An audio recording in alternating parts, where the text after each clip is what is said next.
Hey guys, for this topics video, I chose a NAEP item that had to do with scale drawings. So the actual NAEP item has students with a ruler. They're going to measure the side lengths in inches and feet, or in terms of inches and feet. So they're going to use their ruler to measure in inches and figure out a scale factor that was used to make the scale drawing here. So I took that idea and I wanted to take the opportunity to show you how we can use Geogebra in conjunction with other technology like Google Earth, because I think scale drawing is a huge mathematical concept, just understanding multipliers and proportion and all that.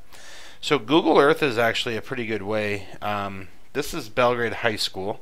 So we're going to use Google Earth to kind of get that scale drawing idea and just ask some questions about town. And since I teach at Belgrade, this would make sense to my students, and you could choose your school, you could choose anything that you would want to have some kind of scale concept and ask some questions here. So just to show you kind of what I'm thinking, I have Google Earth here at Belgrade. So here's our high school right here in our football field. Here's our middle school, this big. They just combined these two schools into one middle school now. But as I'm looking at this, I'm trying to think of some measurement things we can do for our students. Like, you know, one of my questions always is, how big is a city block? Right? So this is a block, right? I hope I know what a city block is.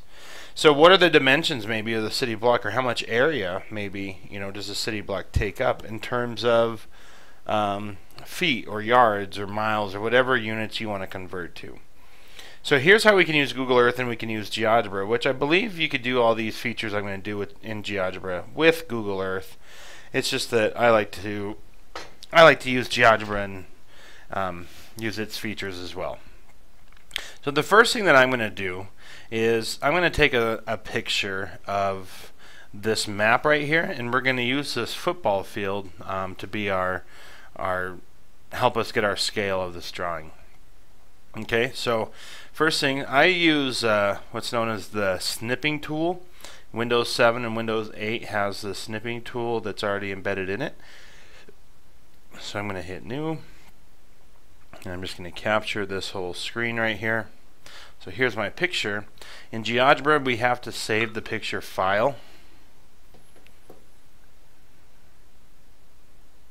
Just put it on my desktop. And I have a folder I made here, and we'll just call this Belgrade.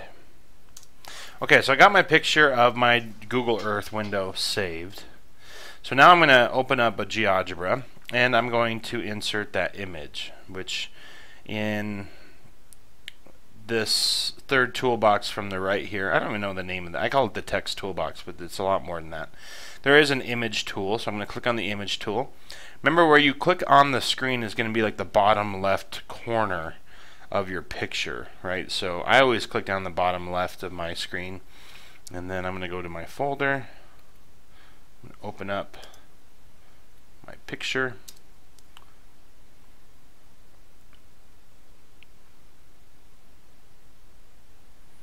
And a nice thing too, I think, with the updated Geogebras, when you put a picture on here, it's going to already have, and as I say that, I know well, I lied. It should have the points down here that we could change the size. If you ever wanted to, you know, change the size of a picture, maybe it's too big or it's too small, what I always do is I grab my point tool and I place 2 points somewhere on my window, and then I grab my move tool and I right click on my picture, which you don't need your move tool for that, but if you right click on your picture and you go to object properties, you have this position tab in pictures, and it allows us to set points as corners.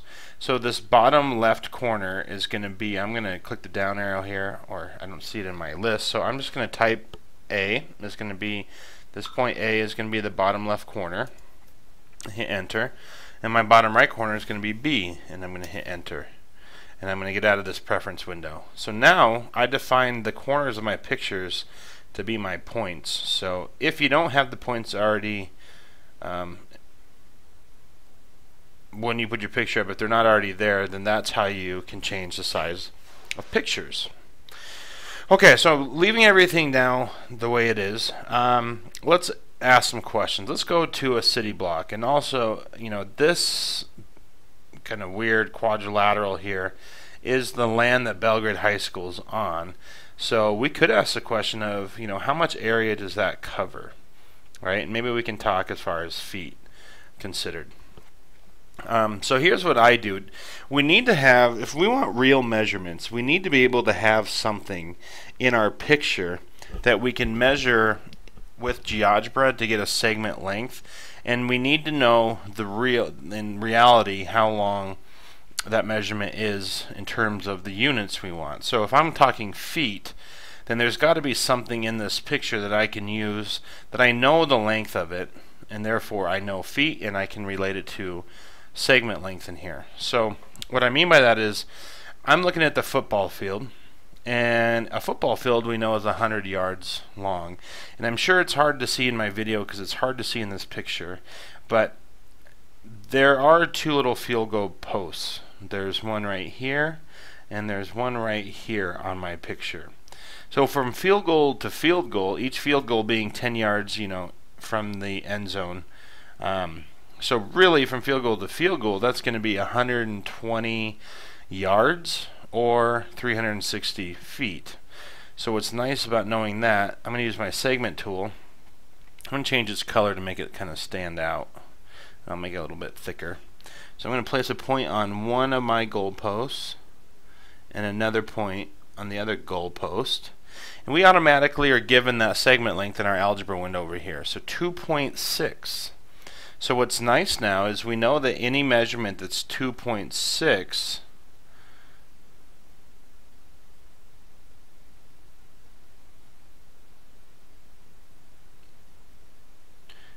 is to, we said what, 120 yards or 360, I better put the units on there, feet. So 2.6 units really. So a nice discussion with kids, it doesn't really matter what units, this segment's in, if it was centimeters or whatever it happened to be. It doesn't matter because we now know that we can relate our similar units now to some foot length, right? So back to that question of how, long is a city block, for example. Maybe we just pick one, right? So I'm going to grab my polygon tool, and I'll make the interior kind of stand out. So I'm just going to put some points now on a city block. And I see that it's longer one way than it is the other, so maybe, going this way, kind of north and south of town, we can see, that length. So now that I have that measured, I can also I can see the segment length, the side lengths of that quadrilateral over here in the algebra window. If you wanted to see it on top of the actual segment and relate the length, then we're going to use our measurement toolbox where the angle tool is.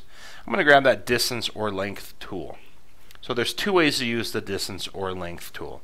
You could either just click on the segment and it'll tell you its length, or you can click on the two endpoints of the segment and it'll tell you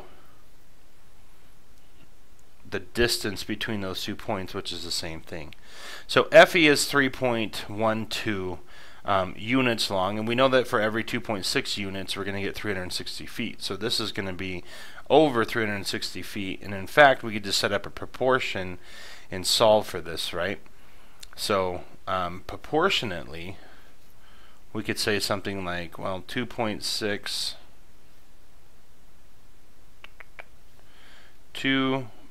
my ink is going behind the picture, I think.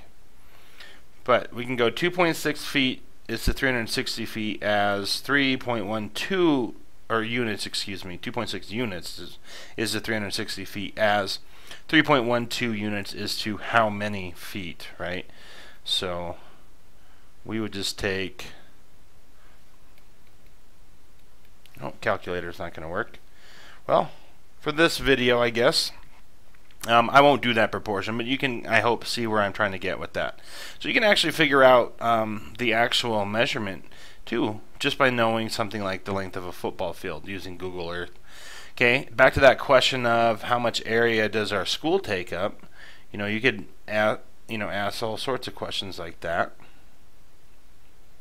So what is the area of that piece of land right there? And the way that I would tackle it is look at breaking this up maybe as a trapezoid and a triangle, and then we know those lengths or those area formulas for those shapes, right? So to get a trapezoid, I can use my parallel line tool, and I want to go through this point here and be parallel to this backside here. So if I do that, you can see my parallel line. We now have a trapezoid, and we can find the area by adding up the bases, take that sum times the height and cut it in half, right?